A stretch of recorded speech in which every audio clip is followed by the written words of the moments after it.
You're listening to the Master Passive Income Podcast Network.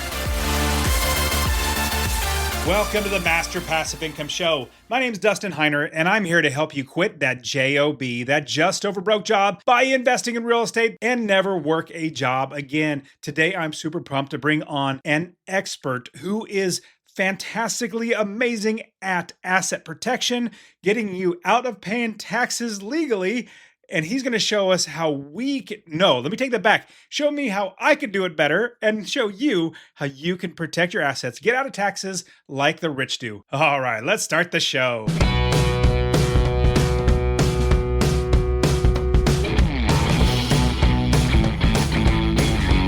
Welcome to the Master Passive Income Podcast, where we talk about investing in real estate with a special focus on making enough money so you can quit your job and live the dream life.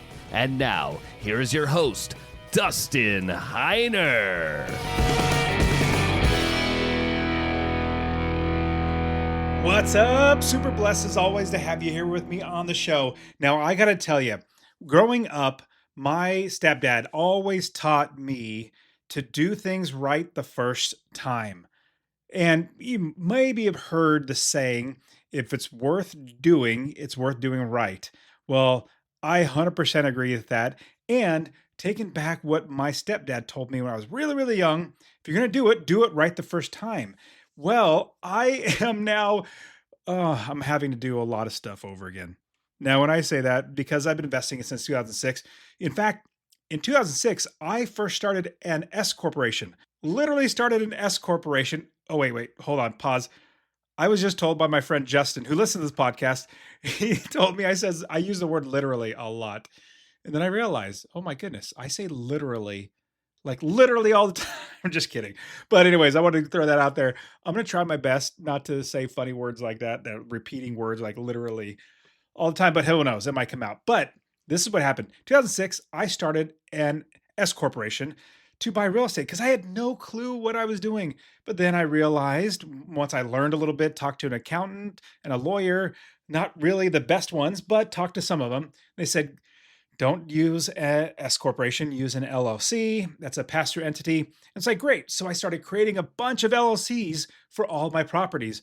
And so now that's the path that I've got, 10 plus LLCs, and I'm not necessarily that protected. And this episode, I bring on an accountant, somebody who also knows all this legal stuff, how they set everything up right. They're such a great company. They flew me out to Las Vegas, got to hang out with them, see their operation, because I was like, you know what? If I'm going to be trusting a company to do all of my personal asset protection, taxes, and all that sort of stuff, I really want to meet them, see their operations.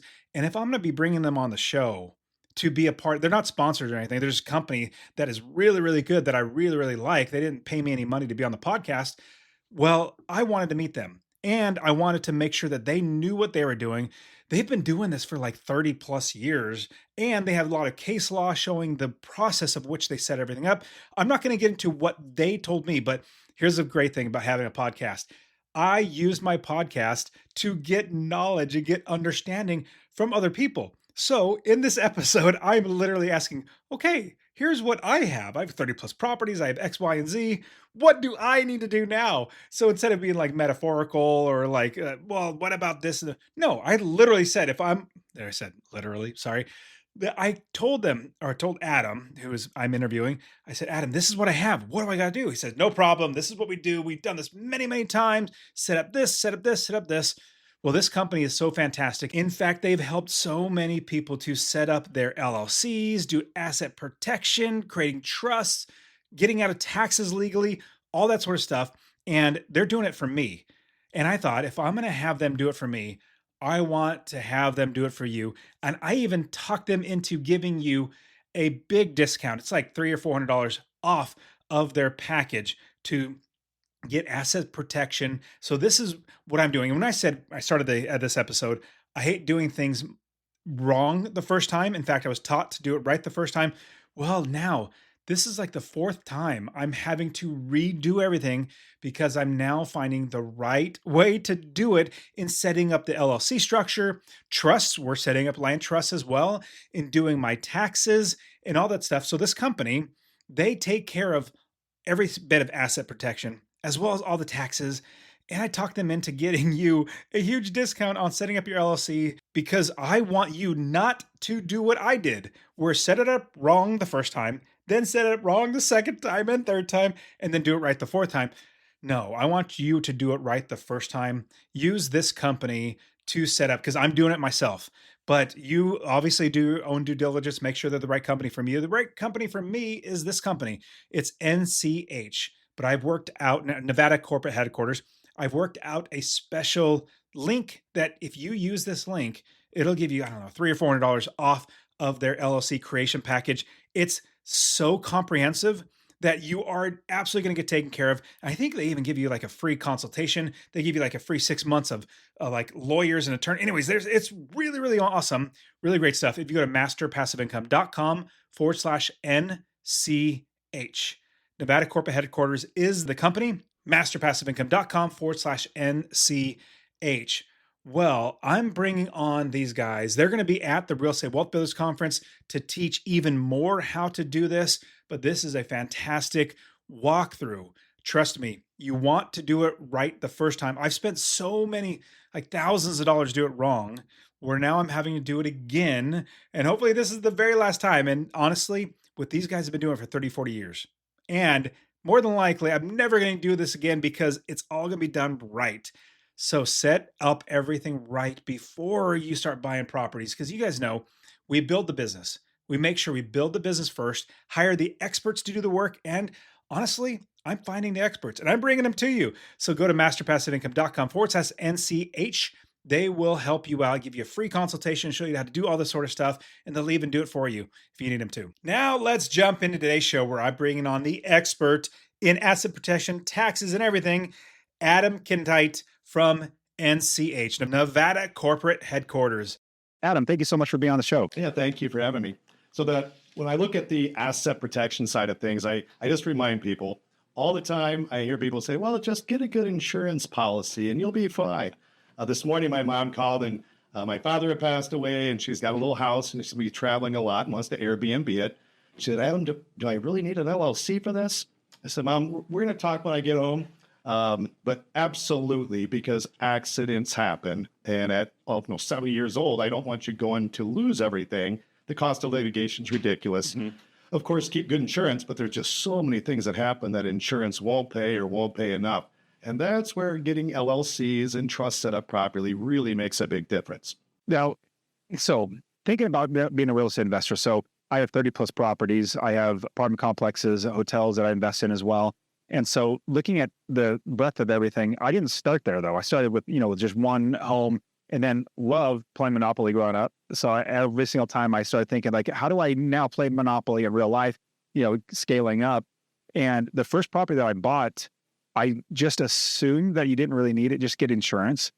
If somebody's starting out, what's the right path to go for buying a property, either putting your name, getting an LLC, like you said it to your mom, but what are your thoughts of like, if somebody's getting started, how do we start? Yeah. So it really depends on the financing that you're doing. So normally if I'm going to get a 30-year fixed rate mortgage and generally get better rates doing a 30-year fixed rate mortgage, then I'm going to buy the property using my name and my credit. And now it's in my name, but my job, the money I make from my job, my wife's income, my home that I live in, it's all at risk. So this is where just getting the LLC set up is the way to do it, just to create that corporate veil between you and your business assets or your investments. Well, if we quit claim the property into an LLC, you just violated the mortgage agreement. Mm-hmm. And as soon as the bank sells the mortgage or does an internal audit, they see your name is not on record, they could always invoke the due on sale clause and call the mortgage due. And then you'll hear a lot of experts say, well, every property needs its own LLC, so if there's a problem with one, it will not affect the others. Sounds nice, turns into a lot of work. So instead, what we do, we're focusing on residential property, fourplex, triplex, duplex, single-family home, townhome, condo. We use land trust. We call them real estate privacy trust. It's like a land trust on steroids. It separates the liability of each property without having to have a bunch of LLCs. The trust has no bank account, no time. Right, so the property is owned by an individual land trust. Okay. That land trust has two types of beneficiaries.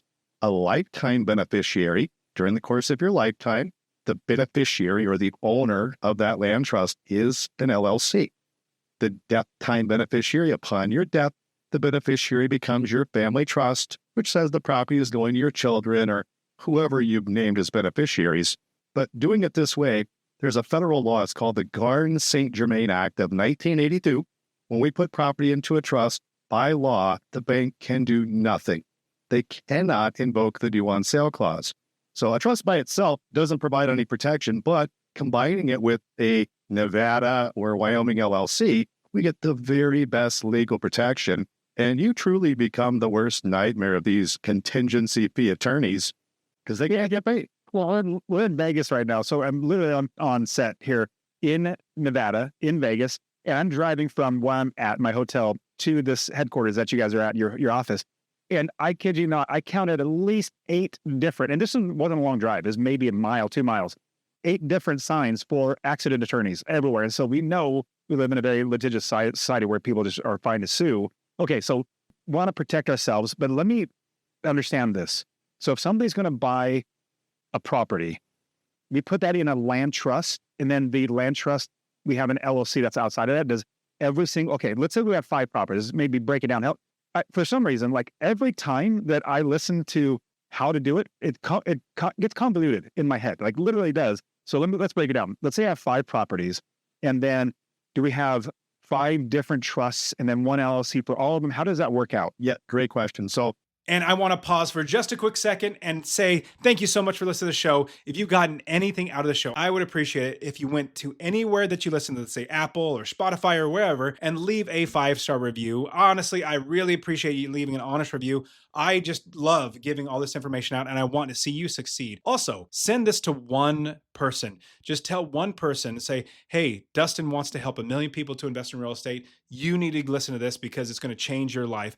Lastly, get my real estate investing course completely for free. Text the word rental, RENTAL, rental to 33777. Rental to 33777. I'll literally give you my course showing you everything in the business so that you can become financially independent. think of it as an umbrella. At the top of the umbrella, we have the LLC. One LLC. One LLC. Okay. We're organized usually we organize under the laws of Wyoming. We register with whatever state your properties are in, that one LLC. As a foreign entity, you're saying register with. Got it. Okay. And then below that, every one of your properties has its own land trust. We have the 123 Main Street Trust. Okay. The 707 Oak Street Trust. Each property gets its own land trust. That separates the liability of each property without having to have a bunch of LLCs. So I have one LLC, one checking account. It collects the rent, pays the expenses, whatever's left, write yourself a check. Very simple to set up, very simple to maintain. And the reason I like doing it this way is it is truly manageable, scalable, and financially efficient. Mm. Now, I will note that using the land trust, the real estate privacy trust, this is only for residential real estate. Fourplex, triplex, duplex, single-family home, townhome, condo. We'll use 40 units and below. Yes, got it. But for commercial properties, which I definitely want to touch on that, because as I share with all of my audience to investors and students, there's a roadmap that we do as real estate investors. So you basically you need to prove to yourself that it works. So 0 to 5 properties, you're basically a mom and pop or a beginner real estate investor. Then you start realizing I need to now scale. So you get out of being a beginner to being a business owner or a scaler in your business. So you go from 6 to hopefully 20 properties, and we got to scale, and utilizing something like this is going to help us to scale faster and not have so much red tape that we have to go through, or, just organizing things. But then after that, out of becoming the scaler to business owner, then we become an investor. The investor, we now have more money than time. And so we're like, well, you just need to start investing in other things. Asset classes being commercial is fantastic. Okay, so let me get this straight. We have one LLC with these trusts. Now, I've always been told you have one LLC per property. I would also tell my students, well, I personally like to have not one, like if you have a $100,000 home, it's not the best use of time and effort. If you had one LLC for one property, that's $100,000. That's a lot of work. So what I've done in the past is I have one LLC that has, let's say, 5 properties. Total equity that doesn't have a mortgage would be like $300,000, $400,000. So if one LLC is attacked, or, lawsuit, then they can just get the $300,000 or $400,000 in equity. But this way, how do we protect? Because it seemed like the LLC is what protects, but if all five are in a trust and you have an LLC, do they not get past the trust and not get to the LLC that owns the, or trustee or beneficiaries of all the other trusts? Yes, that's a really good question. So that one trust is all they can sue. Is a slip and fall at 123 Main Street. They go out and hire an attorney. The attorney looks to see who owns the property, and they're going to see the 123 Main Street trust. Strike one. The attorney at that point is probably saying, hey, listen, this is not the low-hanging fruit that we're looking to go after. But if they do proceed, these trusts have the lifetime beneficiary, which is not on public record. There is nothing on public record that shows It's not a recorded document at the county, yeah. or other properties. Yep. Which, so it only allows them to attack that one trust, and there's different options on what we do. I could take those other four trusts, assign my beneficial ownership to another LLC. I didn't sell the property. I'm not committing fraudulent conveyance or fraudulent transfer. I'm just changing beneficial ownership to isolate the problem. That's one option. Okay. Reminds me, talking about 3 to 5 properties, and typically I would tell you, if you're going to hold title directly in the name of the LLC, that is the rule I follow. 3 to 5 properties per LLC, no more than $1 million of fair market value per LLC. Never mix commercial with residential, and it really boils down to your risk tolerance level and totally do you want in that basket. In the financing also, because if I'm doing like a DSCR loan or a private money loan, I'm not doing a 30-year fixed rate mortgage. I could go ahead and just get the loan in the name of the LLC, close on it, and then move it into a land trust. So again, we're separating that liability. But it reminds me of this. I was teaching a class in Newark, New Jersey, and explaining this structure. And at the end of class, a guy comes up. He says, Adam, we need to talk. He said, I've got 21 properties. They're all, at that time, this is back in 2015. Each property was between $300,000 and $500,000, all free and clear. The guy that owned all of it, 65 years old. And every time he bought a new property, he would just go order a new LLC, pay the $125 with the New Jersey Secretary of State, open up a checking account, get an EIN number. So much work, yeah. So he does this, and he says, Adam, I've got a problem right now. I had a squatter where one of my properties was vacant. There was a squatter. She was drunk and high, slipped and fell and broke her leg, and filed a lawsuit. And as you were saying, you come in, you see all these contingency fee attorneys. They are everywhere. Online, TikTok, you name. They're always advertising. If we don't win, you don't pay a dime. So what happened, the guy files a lawsuit, or the lady files a lawsuit, and exactly the problem was they sued the one LLC. Well, as soon as the attorney was deciding whether or not he would take the case, You got to figure out what else. Yeah. 10 minutes to figure out this guy owned 20 other LLCs. And because they were set up in New Jersey, we don't get this law called charging order protection. And statistically, the corporate veil gets pierced almost 50% of the time. So it's literally a coin flip as to whether or not they're going to sue that LLC, but they're also going to sue you as the owner of the LLC. You get brought into a deposition. And remember, failure to disclose is a felony. So you must list that you own all other 20 LLCs. And now everything is at risk. What a complete waste of time and money to do those separate LLCs for all those. So I'll quickly interrupt because I want you to keep going. So because we've everybody, like attorneys, they always say, get an LLC, get an LLC, get an LLC. But you're saying, yes, get an LLC, but you have to also do something else, which is the land trust, which is another thing that actually keeps people, because lawsuits are only because a lawyer says, yes, I will take that case because I see a lot of money out there on the table. If there's only one property and they can't see the other properties, like, it's not worth my time. Of course, you broke your neck, whatever, blah, blah, blah. I'm bleeding hard for you, but I'm not going to make any money, so I'm not going to do it.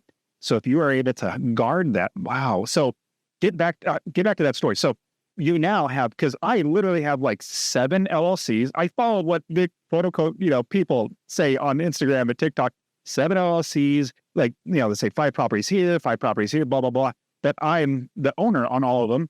And so I'm looking at this like, wow, have a lot that people can find, or a lawyer, attorney can find, and hopefully not come after, but they might want to. Yeah. So that So in your situation with all of your different properties, again, you have the option of moving those properties into individual land trust under that LLC. Now, where the LLC is formed is so very important. And I'm sure our audience have heard people say incorporate in Delaware, Nevada, or Wyoming. And it's no joke. All the big companies, Microsoft, Walmart, Disney, they're all Delaware. Delaware has the best laws for big business. Okay. The laws are so good.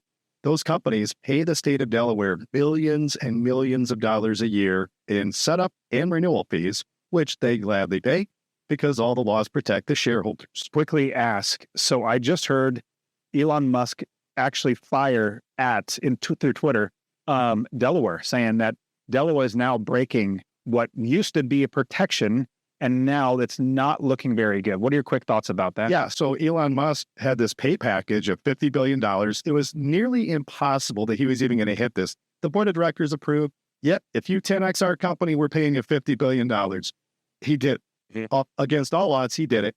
And he had one shareholder, and a lawyer in Delaware that owned 12 shares of stock, I think. And that guy filed a lawsuit claiming that this pay package was excessive. And our woke court system made that ruling. Yeah, they agreed with it. It went back to vote. And again, they voted the same. So twice this went into court. And Elon said, the heck with this. I am moving it. So you'll see that Elon Musk, that company, Tesla, he converted to Texas. And again, big companies, there are different laws in place. I would never do Texas for a small business. Publicly traded company, different ballgame. Small business, Nevada and Wyoming. Yeah. But that's what happened with the Elon Musk deal. He also has Neuralink and some other entities that are in Nevada. So interesting enough for that. But the reason this is important, so Nevada, back in the 1950s and 60s, when the mob came to Nevada, they started heavily. I laugh because of learning about this stuff, being here in Vegas now, it's just like, wow, yes, the mob did come here.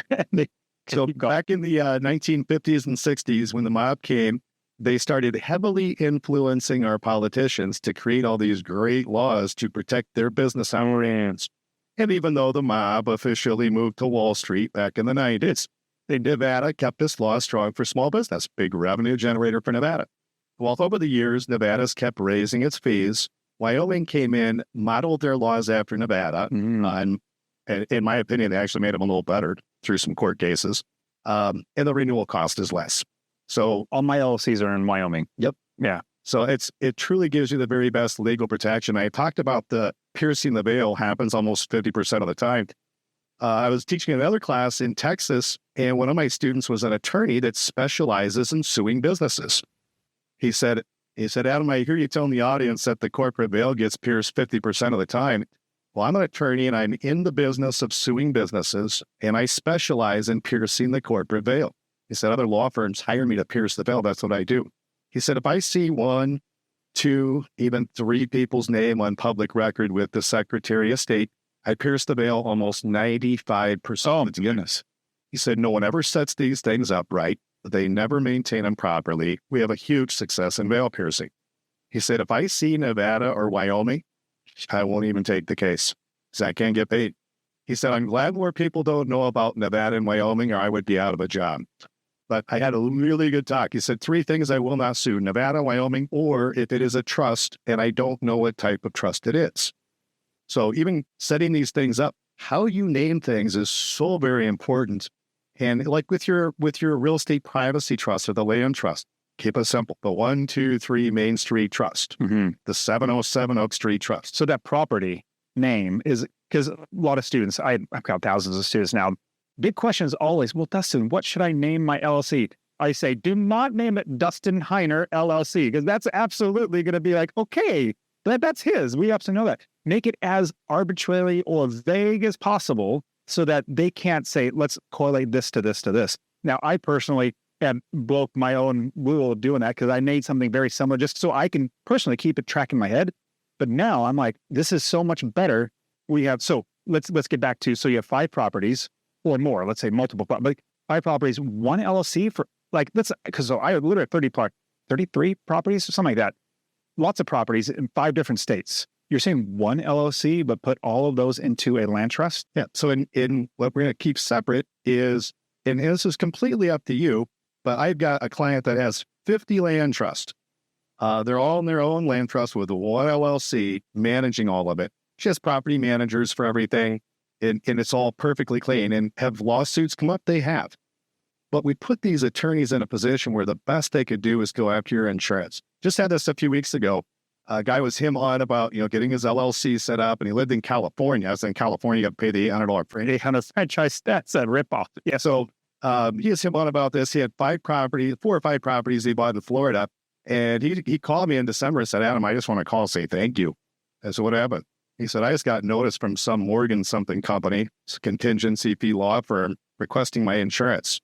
He said, I called my attorney, and the guy said, if this would have not been set up this way, they would have been suing you, coming after all of your stuff. Wow. So it was really powerful to have that. But getting it set up in Wyoming, and again, I need this to be manageable and financially efficient. So if you want to put all 30 properties into their own land trust, you sure could. If you wanted to have maybe 10 properties in one LLC, 10 in another, you could do that. But at the end of the day, because they're each in their own land trust, that is all they can go after in the event of a lawsuit. So it's a great way to do it. Your commercial, you must keep separate. So 5 units and above, those will get their own LLCs. My wealthiest client, he has $2.6 billion of real estate in 23 states. Wow. Huge commercial properties all over the place. And, throw the word B out like it's nothing. It's a billion. That's a lot. So that guy's got 1,400 LLCs.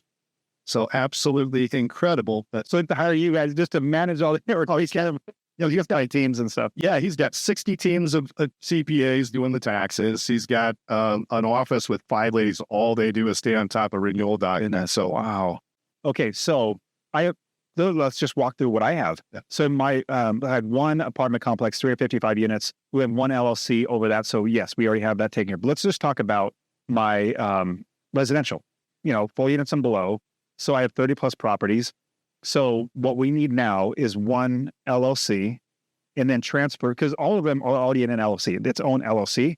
Is there any tax liabilities to transfer it out of the LLC into a trust or anything like that? Like, walk me through that process that I need to watch out for, or hurdles or landmines I need to jump over. Yeah, so there is no transfer tax because you're not selling the property. We're merely changing the way you hold title. So I'm going from your LLC, just quit claiming the property into its own real estate privacy trust, the 1, 2, 3 Main Street Trust, and we're doing that with each property.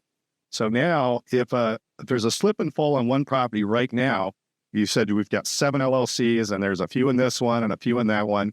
Well, they're Wyoming, so you are protected, and we get the charging order protection, so it makes you very unattractive. But at the end of the day, a lawyer could come back and say, yeah, he's got 7 properties in that LLC, got a couple $100,000 of equity there. Yeah, we'll take that case for free. Or we got like 1.3 million attorneys in the U.S. There's just not enough good cases to go around. So these poor guys get stuck taking bad cases with bad facts, just trying to make a living. And if they can find $50,000 of equity somewhere, they'll take the case for free. Do you have any idea how much it costs you to hire an attorney just to file a response? No, I don't. Thousands of dollars. I had this happen last year. I got ChatGPT as my lawyer. Does that work? I'm just kidding. $30,000 for him to file a DAR response. My goodness. And these things get stuck in court. I had another lady, she did a wholesale deal. She'd been in court for 2 years. She had spent over $100,000 in legal fees because the square footage on a contract was wrong. Absolutely crazy. And of course, I tell everybody, keep good insurance, but insurance companies have adjusters and attorneys whose job it is to pay out as little as possible on claims.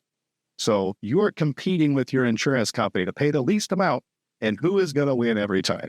That's a great point. So, okay, we have a plan for my residential. So we need to get 1 LLC. And this is also the reason why I'm actually here to talk to you guys. I'm like, let's go to the office. You guys had me come out. This is just great. Being able to see everything, like the breadth of everything you guys do. And then we had you on a workshop recently that you personally gave so many great insights on taxes, how to actually protect your money from the IRS, take it like legally, which is great. I want to transition a little bit of that because you guys also do that too, which I usually tell all my students. We got thousands of students now. Well, I used to say, find an accountant and find an attorney on your own. Like, just go ahead and do that because there's so many of them. And I don't know who to actually point them to, but then started working with you guys personally. I'm like, man, this is a great company. It has both. Like, literally, we can cover both things in one time. So NCH is a company I go with. But anyways, walk us through, now that we have the corporate structure, And so, like I said, I'm working with you guys to get all my properties structured correctly. And I wish I would have done this from the very beginning. I wish I had done this from the very first time, because I wouldn't have to be doing all this stuff all over again. I hate doing things multiple times. I like doing it once the first time. So doing this right. Now, talk about how do we protect and keep more of our money from the IRS? Yeah, so this gets really interesting. So passive income automatically gets offset by passive losses. So, and most likely you're a real estate professional, so that's another day, another topic. But so you've got your passive income automatically getting offset by your depreciation, mortgage interest, property taxes, and insurance. So you're paying little or no tax on the money you're collecting on those rentals. That all happens automatically. The one thing that I want everyone to realize is do not ever put rental properties in an LLC taxed as an S Corp or as an S Corp. So we want to separate out active income and passive income. So when we talk about now you're at the point where you've got your 30 rentals, and now that's all passive income, which could only be offset by passive losses, but you've got travel expenses, flying out to Las Vegas. You have, websites and other things that you do, and management expenses, which are active expenses. So what we do to really save money in taxes is to have an LLC taxed as an S Corp that serves as your management company. I can use that to pay the kids, use that for my travel expenses, manage the accounting, manage my property managers. I've got this management company that's charging a fee of maybe, could be a guaranteed payment where every month is getting $3,000 a month just to watch over this stuff. You own the company, you control the company, but legally you're not the company. So I'm taking some of that passive income that could only be offset by passive losses, paying a management fee to your management company, turning it into active income that I can now use to pay for these various expenses. So it's really a great way to do it. You could do this without having an LLC taxed as an S Corp. However, all those expenses will land on a Schedule C. So you could do an office expense. You have an administrative office in the home where you get to write off, 15% of the square footage of your home, and your mileage. I always use the app Mile IQ. 70 cents a mile for every mile you drive, and everywhere you go, you're always looking for property. So you leave a business card with someone in the produce aisle at Walmart. Purpose of the trip, marketing. We're a good deal. I get deals all the time from everywhere. Yeah. So that's through your active company. But you could write all those things off, but it goes on Schedule C. You are 900% more likely to be audited when you file a Schedule C. Those are active expenses that will go on Schedule C. S Corp or an LLC taxed as an S Corp, the audit risk is almost zero, less than 0.25%. So big difference in the audit risk. But again, now I got an active income business and I've got my passive income. So there's two different LLCs. One would be the passive income, but that's the same holding company that has all the trusts. Okay. And then we have a second LLC, and that's the active income taxed as an S corporation. So think about it this way. Yeah. If you hire a property manager, they're going to charge you 10%. 10%. Yeah. So they're collecting the rent for you. They're keeping their 10%, and then they're paying you, and you're paying your mortgages. Well, you don't have to have a property manager. You could do that yourself. And as a matter of fact, we can still use that management company to manage our property managers. So I am going to want to follow up on the properties, and I do need to follow up on my property managers and still make decisions on repairs, maintenance, and capital improvements and all those things. So we could do an LLC to do that. It's not helpful for every situation, but some situations it makes a huge, huge difference. Okay, so two LLCs, one for the passive, one for the active.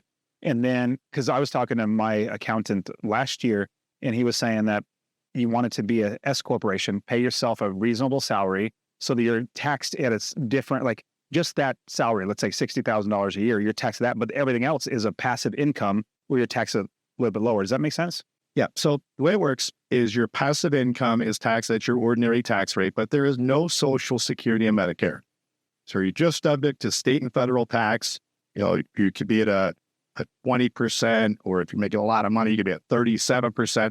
And you're collecting those, getting offset by depreciation. So you're still at a little bit of profit that you're actually paying taxes on, even though you're putting a bunch of money in your pocket every month. That's all on the passive side. So on the active side, that is subject to state, federal, and Social Security and Medicare. If Social Security and Medicare is 15.3%. So if you made an extra 50, let's say an extra 100 grand, easy math, that is $15,000, Yeah. $300 that you will pay into our wonderful Social Security. And you hope it's going to be there but it's not. I don't expect it to be in there. Okay, so keep going. Say, now throw that in there. Having your S Corp, your accountant say, well, we need an S Corp. The reason is now you can pay yourself the reasonable salary. Reasonable is typically no less than 30% of your net profit. Some months are more, some months are less. But by the end of the year, you get $100,000 as your net profit. I want to give you a W-2 for 30 grand. The Social Security and Medicare drops from $15,300 down to $4,590, saving you $10,000 in Social Security and Medicare. So you got 100 grand, took out 30 as a W-2. The other $70,000, that's still your money, but the IRS allows us to pay that to you as a K-1 distribution, sometimes known as an owner's draw, that is not subject to Social Security and Medicare. So if all we do is just pay you on your active income, yes. And if you have a business, maybe you're a real estate agent or a construction business or who knows, whatever business you have, and you're not incorporated, you are missing the boat. Well, Adam, I could literally personally talk to you so much, I feel like forever about this. And at the same time, there's so much more to go over. But I want people to know how to work with you guys, because we do workshops here at Master Passive Income, bring you guys on. So they need to join those workshops. So everybody check the link in the description for all that information, how to work with you. But I personally love working with NCH because of how knowledgeable you guys are, as well as you work with investors too. So Adam, it's been great having you on. So definitely check out masterpassiveincome.com/NCH, Nevada Corporate Headquarters. We actually worked out a special deal. Literally $1,500 is what normally would charge, and you guys white glove service, which basically means you guys take care of everything for a real estate investor, from legal, setting things up to accounting. Like it's so much stuff, which I've done it before, and we discounted it. Like you guys have discounted because say, hey Dustin, you have an awesome audience, your students, and so it's a discounted rate. It's under $1,000 but for everything. And here's the thing I would say: if you listen to this, I wish I would have done this from the very beginning.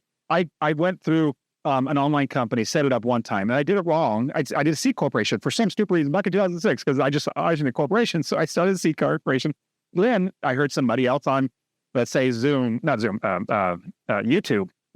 saying, hey, what you want to do is you want to get an LLC per property. So I did that. So I changed it again. Now I'm hearing this. I'm like, this sounds so much better. I wish I had done this from the beginning. So for everybody listening, learn from my mistake. Do it right the first time. Hire the right people who's done this many, many times. And on top of that, you're not going to have to do it all over again, and you're going to be protected. So I'm going to try to do this as fast as possible, just because if you don't have this done, you're open for liability and lawsuits. But Adam, is there anything else? Like what else could I have missed talking about, legally setting it up or tax or anything like that? So that for accounting purpose, get in the habit of keeping good records. So whether it's active income or passive income, your rental portfolio, you buy these properties, keep things organized per property. Keep receipts for everything. Keep meticulous record, because all of this comes back in the form of tax savings. Get a competent CPA, because not all CPAs are created equal. One CPA says you owe $10,000. Another CPA, same numbers, says you're getting $10,000 back. So there's a huge discrepancy in good CPAs. But regardless of whether you're using our experts or your own experts, you want to make sure that CPAs are only as good as the record you keep. So if you haven't been doing it, get in the habit of keeping good records and keeping active income and passive income separate. Everybody has a unique situation. So I love about working for and with NCH is that we actually take the time to understand what you're doing, how you're doing it, so we can put together a comprehensive plan and say, okay, this is what you need from a tax and legal standpoint. Here's what your setup cost is. Here's what your renewal cost is. So everything is taken care of for you. Like I said, the white glove service. If you want to do it yourself, do it yourself. But remember, when you need it the most, you're going to find out when that LLC was not set up properly. Like the attorney I told you about. Oh my goodness. He said, I go right on the Secretary of State. I pull up the company. It shows right on public record who formed the LLC. Totally. It does. And when you are just starting, you form it yourself, that is always on public record. Mm-hmm. And that's why that attorney says he pierces the veil 95% of the time. I had a question now that came up to mind. So and these are all the like legal gurus that on TikTok and Instagram and all that sort of stuff, but they say is, you need to have every property have its own LLC. And then if you're going to do it right, to hopefully not have your corporate veil pierced, then you need to have another bank account for every. So if you had 30 properties, you have to have 30 bank accounts. If you had 30 LLCs, I'm like, oh my goodness. So in this structure, one LLC, land trust, do we just need one bank account? Oh my goodness, that makes it so much easier. That's why I say this is manageable, scalable, and financially efficient. So every property, new property that we buy, you put it in the similars, like you did the other ones, another land trust when you purchase it. And then you then make sure that the LLC is the beneficiary of it, not trustee, the beneficiary of it, Wow, I love it. Because man, I got too many bank accounts. I'm like, it's more, I didn't want to think that much. I want it to be scalable, like you're saying, because when you have 30, LLCs, 30 bank accounts, it's like, it just takes more time administration wise. When if you do it like this, another question. People talk about all the time. I get this question because I hear people on Instagram reels and stuff. Oh, a Delaware LLC. What's that? Multiple LLCs. What's that called? The Series LLC. Series LLC. They're all excited about that. Oh, it's a Series LLC. And so, I mean, I have my thoughts, but what are your thoughts on the Series LLC? Yeah, super good question. So the Series LLC was developed by hedge funds. So $1 billion hedge fund with full-time legal teams. They've got lawyers that are part of their team. And the concept was to separate the liability of various investments without having to re-register with the SEC. Then someone could say, we could do this for real estate. Well, we don't use them for a reason. First of all, they've not been around very long. Mm-hmm. They're not recognized in all 50 states. They haven't been around that long, but we have little or no legal precedence to know if you have this parent company and then you have these cells within the series that theoretically will separate the liability. But in the event of a lawsuit, for that cell to be its own entity, it has to have its own checking account, its own record, its own everything. Yeah. For it to be treated legally separate, you just turn yourself back into a nightmare. It seems like it. It may have saved you a little bit of money in filing fees, but then cost you a lot of time. Well, like what you said, the legal precedent, if you don't understand what that means, court cases that have proven that this actually works and it protects you was this route. Talk to us a little bit about that. When I say this route, the LLC with the trusts, legal precedents there. Like what have you seen and how has that worked out and played out? Yeah, it is tried and true. And that's one of the things that I love about working with NCH is we have our legal department. When questions pop up, we provide such great service. I think we're the only entity formation company online. We've got a perfect 5-star rating with Trustpilot, which is amazing. We've got over 18,000 5-star reviews. A really good company providing really good service. But when it's set up right, they say the greatest victory is the battle never fought.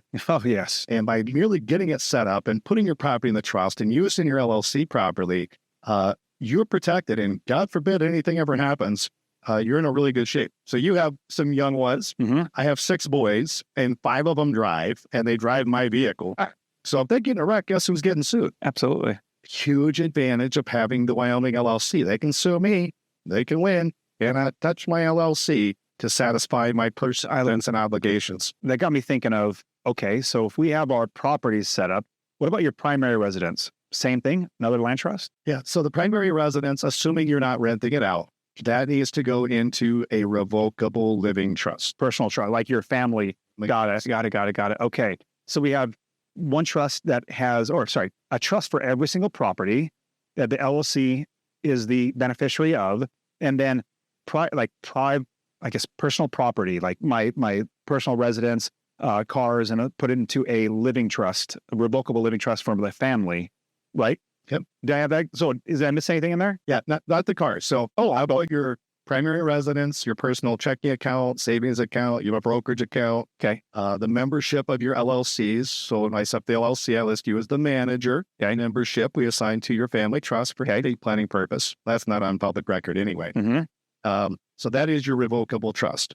And then when we set it up, we don't put your cars in there. Not only is it a pain to title cars in the name of the trust, but I don't want to have a car accident and then have them see my house, because I'm not naming my trust the Adam and Claudia Kente Family Trust. So my trust is called the Legacy 6 dynasty trust. Okay. You have no clue who that is. Yeah. And if a lawyer looked at it, they're thinking automatically that I have an irrevocable, multi-generational dynasty trust. Got it. And I'm not worth suing. So it's a smoke screen, but you got to call it something. Let's call it something good. But the cars we cover by a pour over will, just like pouring a glass of water. Okay.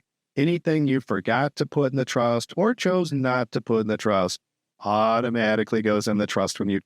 It is meant as a catch-all for things like vehicles. Hey. So primary residence, personal checking account, savings account, the membership of the LLCs you have, pretty much any titled asset I'm going to put into your family trust for estate planning purpose, because we're all going to die someday. Mm-hmm. When the good Lord takes you, you never know. If you have nothing in place or if you only have a will, you have no idea how much time and money it's going to cost your family. Oh, my goodness. Ridiculous. Oh, absolutely ridiculous. Man, Adam, I could literally talk to you forever about this, but everybody, I want you to check out NCH. Great company. I'm here working with them personally. And on top of that, getting all of my stuff set up properly now, which is, I'm so excited to make sure it's done right.